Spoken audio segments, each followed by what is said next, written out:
ஓம் மகா கணபதியே நமக. குரு வாழ்க, குருவே சரணம். ஆன்மீக அன்பர்கள் அனைவருக்கும் இனிய வணக்கங்கள். நம்ம இந்த வீடியோ மூலயமாக 2024ஆம் ஆண்டுக்கான ஆவணி மாத ராசி பலன்களை பார்க்க இருக்கிறோம். குறிப்பாக இந்த வீடியோவானது பார்த்தீங்க அப்படின்னாக்கா மிதுன ராசிக்கான வீடியோ. மிதுன ராசிக்காரர்களுக்கு ஆவணி மாத கிரகநிலை ஆராயும் போது உங்களோட ராசிநாதன் சொல்லக்கூடிய கிரகமானது ராசிக்கு 3ஆம் இடத்துல வக்ரம் பெற்று உட்கார்ந்துருக்கார். இவர் வருகின்ற ஆவணி மாதம் 12ஆம் தேதி வக்ர நிவர்த்தி அடைகிறாருங்க. அப்போ உங்கள் ராசிநாதன் ராசிக்கு 12ஆம் இடத்துல வக்ரம் பெறுறது விசேஷமானது தானே? அந்தளவுக்கு விசேஷம் இல்லாத ஒன்று தான். ஏன்னா அவர் தன்னோட ராசிநாதன் எப்பொழுதும் நீஷம், வக்ரம், அஸ்தமனம் அடையக்கூடாது. ஆனால் இந்த மாதத்தின் தொடக்கத்தில் பார்த்தீங்க அப்படின்னாக்கா ஆவணி 12 தேதி காலகட்டம் வரலும் உங்கள் ராசிநாதனான புதன் பகவான் வக்ரம் பெற்று உட்கார்ந்துருக்கார். அப்போ வக்ரம் பெறக்கூடிய காலகட்டத்தில் புதிய முயற்சி எடுக்கிறதோ, புதிய தொழில் தொடங்குறதோ, உத்தியோகம் பார்க்குறதோ, ஜாமீன் கழுத்து போடுறதோ, கொடுக்கல் வாங்கல் விஷயமோ கண்டிப்பாக செய்யாமல் இருக்கிறது ஓரளவுக்கு நல்ல பலன்களை தரும். ஆனால் ஆவணி 12ஆம் தேதிக்கு பிறகு பார்த்தீங்க அப்படின்னாக்கா ஆவணி 12ஆம் தேதி அப்படின்னாக்கா ஆகஸ்ட் மாதம் 28ஆம் தேதிக்கு பிறகு வரக்கூடிய காலகட்டங்கள் எல்லாமே உங்களோட ராசிநாதன் 3ஆம் இடத்துல முயற்சி ஸ்தானத்தில் சூரியன், புதன், சுக்கிரனோடு இணைந்திருக்கக்கூடிய காலகட்டத்தில் நீங்கள் எது செய்தாலும் தொட்டது தொடங்கக்கூடிய காலகட்டங்கள், நினைச்சது சாதனை பண்ணக்கூடிய காலகட்டங்கள், குடும்பத்தில் சுப நிகழ்வுகளும் சுபகாரியங்களும், அழியா சொத்து சேர்க்கையும், வீடு முனை வாசல் வாங்குவதற்கும் வீடு முனை வாசல் கட்டுவதற்குமான ஒரு உகந்த காலகட்டமாக உருவாகும். அதுக்கு பிறகு பார்த்தீங்கன்னாக்கா உங்கள் ராசிநாதன் சொல்லக்கூடிய கிரகமானது 3ஆம் இடமான முயற்சி ஸ்தானம். அப்போ இந்த நேர காலகட்டத்தில் முயற்சி ஸ்தானத்தில் முயற்சி ஸ்தானம் தான் வெற்றி ஸ்தானம் அப்படின்றவிதிங்க.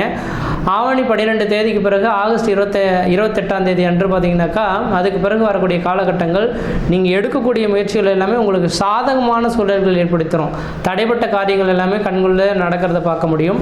அது மட்டும் போதாதுன்னு பார்த்தீங்கன்னாக்கா இந்த படிப்பு சம்மந்தப்பட்ட விஷயத்தில் படிக்கக்கூடிய மாணவர்களுக்கு பார்த்தீங்கன்னாக்கா நான் எதிர்பார்த்த காலேஜ் எனக்கு கிடைக்கல அப்படின்ற மாதிரி மன விரக்தியில் இருந்துகிட்ருப்பாங்க. ஏன்னா அவங்க ராசிநாதன் வக்ரம் பெற்றதுனால.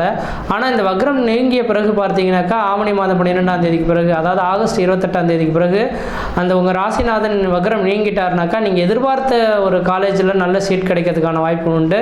அதே போல் தொழிலுக்காக எதிர்பார்த்து காத்திருக்கக்கூடிய நபர்களுக்கு தொழில் வளர்ச்சிகள் பெறக்கூடிய காலகட்டம் உருவாகும். வியாபாரத்துறை, ஏன்னா புதனோட அமைப்பு அப்படின்னாவே வியாபாரம். அப்போ வியாபாரத்துறையில் பார்த்தீங்கன்னாக்கா இருக்கக்கூடிய நபர்கள், ஏற்றுமதி இறக்குமதி பிஸ்னஸ் செய்கிறவங்க, அன்றாட கடைகள் வச்சு நடத்திட்டு இருக்கக்கூடிய நபர்கள் யாராக இருந்தாலும் முதல் 12 நாட்களானது கொஞ்சம் அந்த வருமானமானது குறைந்து இருக்கிறத பார்க்க முடியும். அந்த 12 நாட்களுக்கு பிறகு வரக்கூடிய காலகட்டமானது உங்களுக்கு உழைக்கிறதுக்கு தான் நேரம் பத்தாதுன்ற மாதிரி விதிகள் இருக்குங்க. அந்த அளவுக்கு வருமானங்கள் அதிகரிக்கக்கூடிய காலகட்டம் உருவாகும்.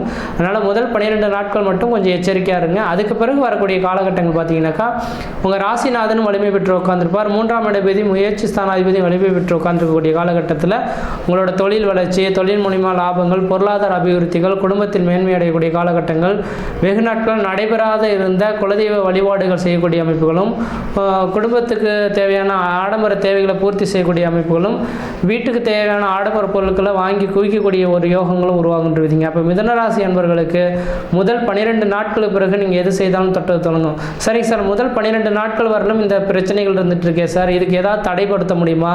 ஏதாவது கோயில்களுக்கு போனால் பரிகாரங்கள் நடக்குமானாக்கா இந்த மாதம் ஆவணி மாதமே மிகப்பெரிய ஒரு விசேஷமான மாதம்னு சொல்லலாம். ஏன்னா மிதுனராசி அன்பர்களுக்கு சனி பகவான் மிகப்பெரிய யோகாதிபதி அல்லவா? அப்போ சனியின் கட்டுப்பாட்டில் தான் இந்த மாதம் உதயமாக இருக்குங்க. அப்போ இந்த மாதத்தின் தொடக்கமும் சனிக்கிழமையில் பிறகுது. அது மட்டும் போதாதுன்னு பார்த்தீங்கன்னா ஆவணி 1ஆம் தேதி சனி பிரதோஷமும் வர இருக்குது.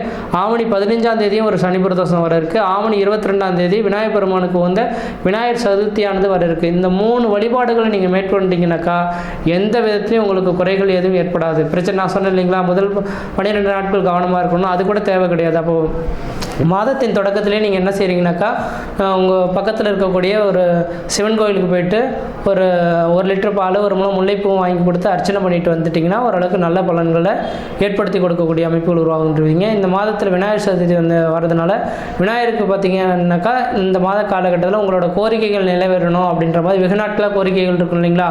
குழந்தை பேருக்காக காத்துட்ருப்பீங்க, அல்லது தொழில் வளர்ச்சிக்காக காத்துட்ருப்பீங்க, ப்ரொமோஷனுக்காக காத்துட்ருப்பீங்க, நல்ல காலேஜில் சேரணும் அப்படின்றக்காக ஏதாவது ஒரு அமைப்புகள் இருக்கும்.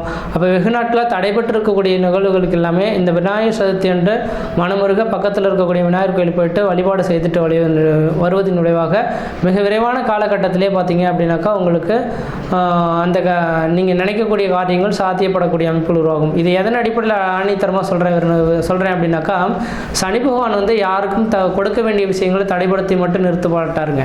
அவன் தரல அப்படின்னாக்கா தரல அப்படின்றது கண்டிப்பாக இருக்கும். ஆனால் கொடுக்கறதுக்கு ரெடியாக இருந்தால் இந்த காலகட்டத்தில் தங்கு தடையின்றி கொடுத்துருவாருங்க. அதனால் இந்த நேர காலகட்டத்தில் மிதுனராசி அன்பர்களாம் முதல் 12 நாட்களுக்கு பிறகு நீங்கள் எது செய்தாலும் தட்டு தொடங்கக்கூடிய காலகட்டங்கள், நினைச்சது சாதனை பண்ணக்கூடிய காலகட்டம் உருவாகும். குடும்பத்தில் மன நிம்மதியும் மன சந்தோஷத்தையும் ஏற்படுத்தக்கூடிய ஒரு காலகட்டங்களாக உருவாகுன்றீங்க.